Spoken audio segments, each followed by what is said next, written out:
All right, good morning, everyone. It's good to see so many friends. Welcome to the fourth edition of the Brussels Indo-Pacific Dialogue, convened by the Center for Security, Diplomacy and Strategy, CSDS, at the Brussels School of Governance. So during our first three editions, we had the privilege of hosting the Prime Minister of Belgium, the EU's High Representative and Vice President of the Commission, several foreign ministers, EAS Secretary General, and the Supreme Allied Commander, Europe, as well as numerous other officials and experts. And I think this sort of bears witness, and it's fair to say that the Indo-Pacific's importance in European foreign policy and security policy debates has grown steadily over the last few years. Particularly over the last 4 years, and I would say perhaps more specifically after the Russia's invasion of Ukraine in February 2022, Europe, the United States, and their Indo-Pacific partners have systematically alluded to the growing geostrategic interdependence between the Euro-Atlantic and Indo-Pacific regions, and have also come to this shared assessment that deepening their cooperation across the board was the best way to navigate that interdependence. But we are now in a new context, strategically as well as politically. We have a new administration in the United States, which is urging its European, Euro-Atlantic, and Indo-Pacific allies to concentrate the bulk of their strategic attention and resources on their home regions. And actually, most European and Indo-Pacific countries understand well the need to prioritize their home regions and share that assessment. That is certainly true for Europeans, who are at once willing to rise up to the challenge of taking primary responsibility for their own security, but also worried about what America's prioritization of the Indo-Pacific and concomitant or relative disengagement from Europe may mean for transatlantic relations and for European security. I think the current uncertainty around Ukraine reflects those worries. Now, at the same time, Europeans also understand that the Indo-Pacific's geopolitical and economic centrality in global politics means that understanding what happens there and continuing to engage in that region is critical both to global order and to European security. And I think the fact that certain Indo-Pacific players like China, North Korea, continue to enable Russia's war effort in a number of ways bears witness to that. So how can European and Indo-Pacific partners reconcile the need to prioritize security in their home regions with a broader cross-regional perspective? That's the sort of question, that and other questions, but that big picture question is what we're going to try to unpack here today in this fourth edition of our Indo-Pacific Dialogue. And I think to do that, we've got a really terrific program. We're going to start with a set of welcome remarks with the president from our school, the Japanese ambassador to NATO, and the ROK's ambassador to Belgium, the EU, and NATO. After that, we will follow up with a high-level panel on EU and NATO perspectives on the Indo-Pacific, featuring the Secretary General of the External Action Service and the NATO Deputy Secretary General. And then after lunch, we'll continue with two more panels. The first one looking at the link between US-China strategic competition and the Indo-Pacific's evolving security architecture, and the second zooming in on the nexus between geoeconomics and great power rivalry. Now, before yielding the floor, let me thank all those who made this edition of the dialogue possible, in particular the government of Japan, the Korea Foundation, the European Commission, the Indian Embassy, the Taipei representation, and many others. And of course, to our amazing team for the unbelievable work that they've done over many months to put this thing together. Julia, of course, for leading the effort. Mia, Daniel, Octavian, Natalia, of course, Eva, Ramon, our Japan and Korea chairs, who unfortunately could not be here today due to personal circumstances, but who have been with us every step along the way, and the entire CSDS team, because there are too many to name individually. And last but not least, thank you all for coming out here today, especially those of you coming from afar, some of you coming from rather far. I hope you enjoyed the dialogue, and I'm turning over to Julia, who's going to MC the entire operation. Thank you.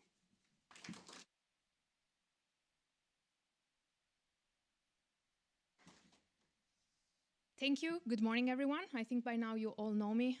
Julia Terkovic, CSDS Deputy Director.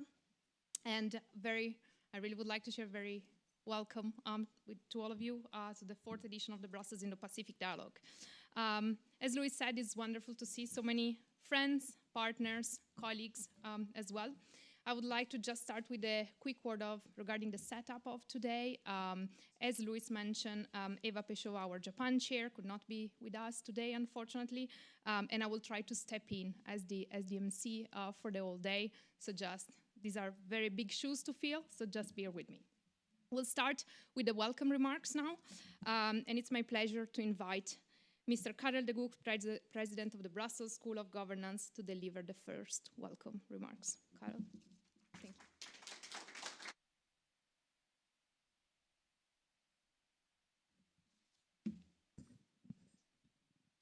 Thank you very much, Julia. Excellencies, distinguished guests, colleagues and friends. It's a pleasure to welcome you on the 4th edition of the Brussels Indo-Pacific Dialogue, the flagship Indo-Pacific Conference of the Center for Security, Diplomacy and Strategy at the Brussels School of Governance, VUB. Allow me to begin by thanking all of you, policymakers, diplomats, researchers, journalists, industry representatives and colleagues from international organizations for joining us. Your presence reflects a shared understanding, namely the Euro-Atlantic and Indo-Pacific regions are deeply interconnected, and this interdependence matters more today than ever. This has been particularly evident in recent weeks. Just last week, the European Union hosted its Indo-Pacific Forum here in Brussels, bringing together over 70 delegations. The message was clear. Despite growing pressure at home, Europe continues to see the Indo-Pacific as central to its strategic, economic and technological future. At the same time, the geopolitical landscape is shifting rapidly. The recent discussions between President Trump and President Xi have raised new questions about regional stability, alliance management and the future of the international order. Our partners across the region, from Japan and South Korea to Australia, Taiwan and the Philippines, are watching these developments closely, and so are we. The war in Ukraine has further demonstrated that the security challenges facing our two regions cannot be separated. China's support for Russia and the presence of North Korea forces in Ukraine underline the point. What happens in Europe reverberates in Asia, and what happens in Asia reverberates back into Europe. A breach of international norms in one theater risks emboldening challenges in another, whether in the Taiwan Straits or the South China Sea. In this context, the renewed US emphasis on regional prioritization, Europe and Russia, the Indo-Pacific and China, poses important questions for all of us about our burden sharing, strategic autonomy, and the resilience of alliances.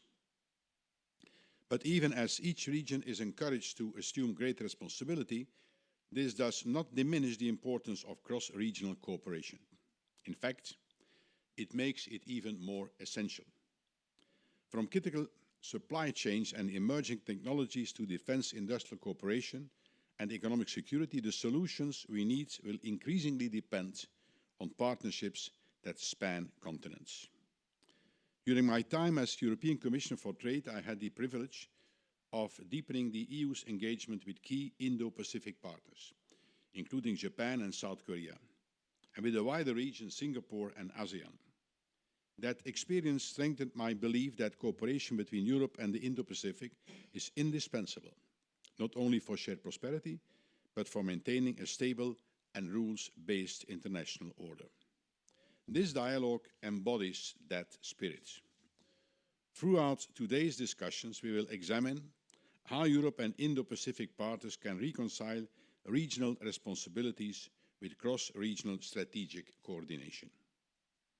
We will address the challenges of great power competition, safeguarding critical maritime transport corridors, and the implications of technical technological interdependence, the resilience of supply chains, and the evolving defense and security landscape.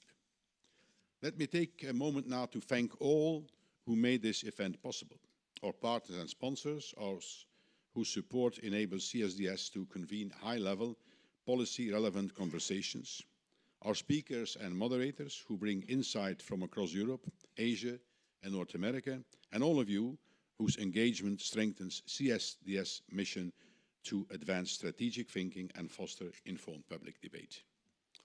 Thank you very much, and I wish you a very productive and stimulating dialogue.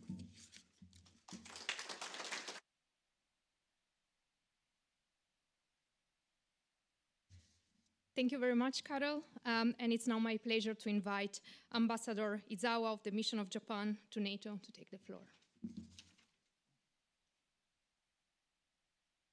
Dear Minister, Excellencies, and distinguished guests, and ladies and gentlemen, it is a great honor for me to present the welcoming remarks at the 4th edition of Brussels Indo-Pacific Dialogue. As you may know, in January of this year, the mission of Japan to NATO was inaugurated as an independent mission to reflect the recent rapid development of our relation with NATO.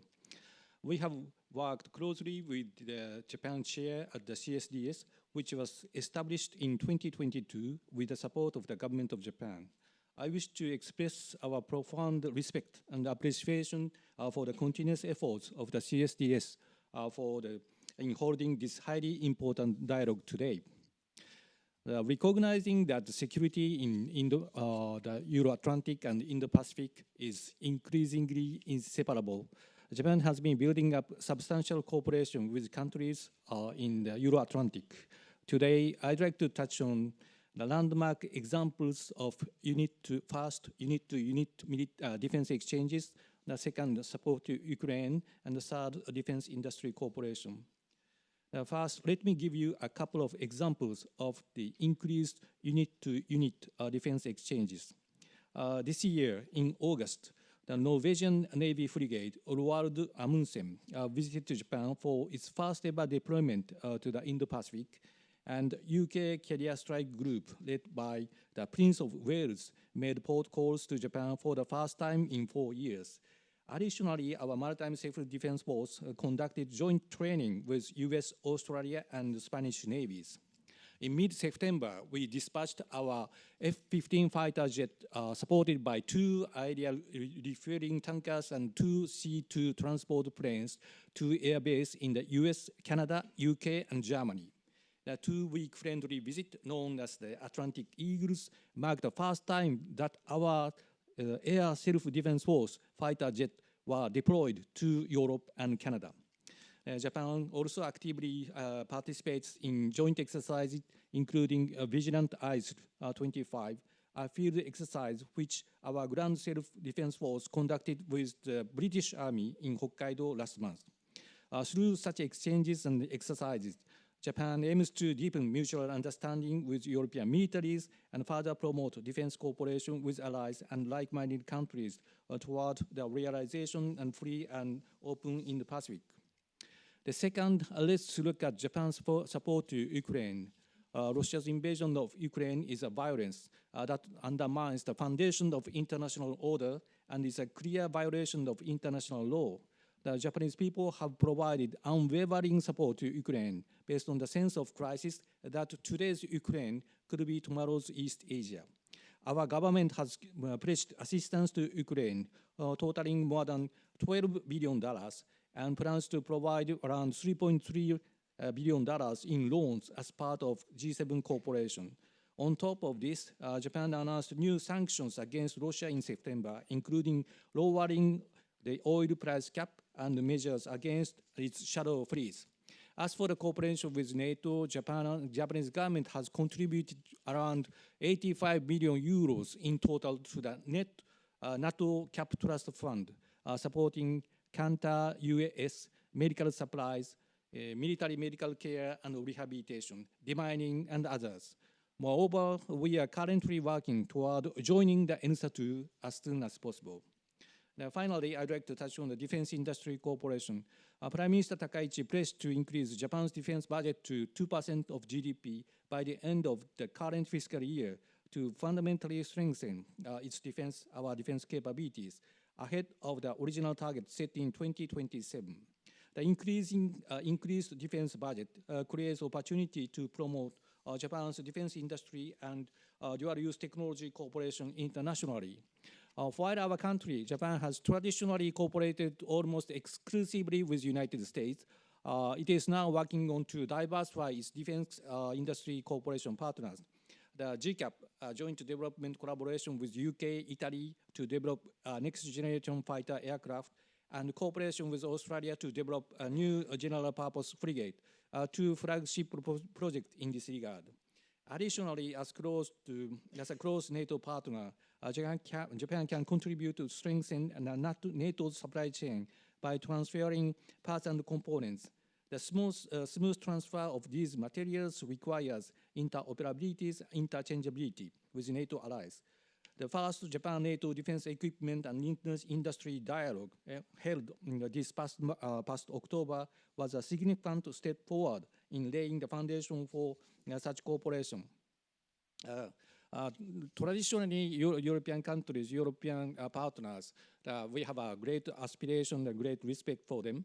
But today, the inseparability of the Euro-Atlantic and Indo-Pacific led to a dramatic advance in defense and security cooperation between us. The fourth Brussels Indo-Pacific Dialogue will be a valuable opportunity to explore guidelines for how two regions should move forward to strengthen defense and deterrence and navigate geopolitical uncertainty. I'd like to conclude my remarks by wishing for a fruitful discussion, and thank you very much.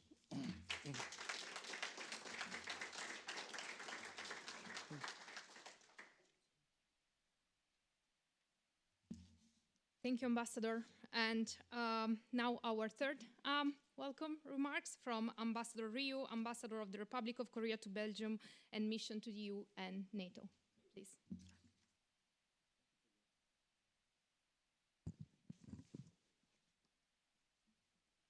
Good morning, Excellencies, friends, ambassadors, esteemed experts, and honored guests. It is a great pleasure to be here with you this morning. Allow me to begin by thanking Director Simón and VUB CSDS team for organizing this important dialogue. Amid profound global turbulence, geopolitical, economic, and technological shifts are accelerating at once. And the war in Ukraine, together with growing Russia-North Korea military cooperation, has made clear how inseparable Indo-Pacific and European security have become. At the same time, protectionism is rising, supply chains are fracturing, and the rule-based international order is under strain. The contours of the emerging era remain uncertain, and this uncertainty challenges all of us to adapt. For Korea, these pressures are especially acute.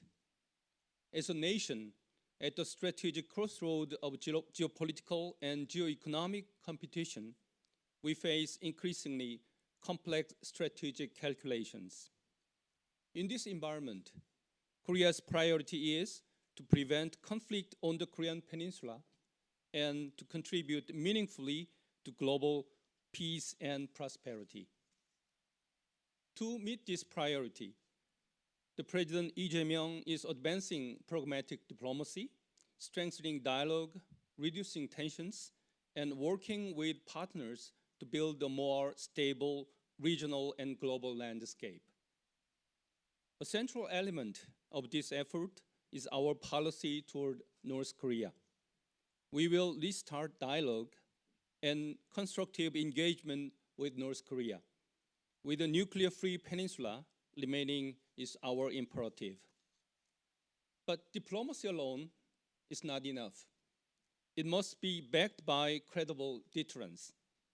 Korea will continue strengthening our defense capabilities to ensure dialogue proceeds from a position of strength. At the recent Korea-US summit in Jeonghyun, Korea, we reaffirmed our commitment to increasing defense investment and assuming a greater share of responsibility for our security. This combination of dialogue and deterrence shapes our broader strategic posture. At its core is the Korea-US alliance, the linchpin of our security architecture. We are also deepening our trilateral cooperation with the United States and Japan and expanding partnerships across the Indo-Pacific. We are also working more closely with the EU and NATO, grounded in shared values and a common reserve to the rule-based international order. This network of like-minded partners is essential in today's complex security environment. In parallel, cooperation in the defense industrial domain is becoming increasingly important. Europe and the Indo-Pacific both recognized the urgency of expanding production capacity, accelerating innovation, and improving interoperability. Korea believes a more connected defense industrial ecosystem among like-minded nations will reinforce deterrence and enhance shared security. As we deepen our security cooperation, we must also reinforce the economic foundations of stability. Economic security is now a strategic priority for both the Indo-Pacific and Europe. By broadening supplier networks, securing critical minerals, and coordinating more closely with trusted partners, we can reduce vulnerabilities and strengthen collective resilience. Against this backdrop, today's discussion could not be more timely. I look forward to hearing your insights on how partners across the Indo-Pacific and EU and NATO can deepen our cooperation to navigate this turbulent era and shape a more secure and prosperous future. I thank you.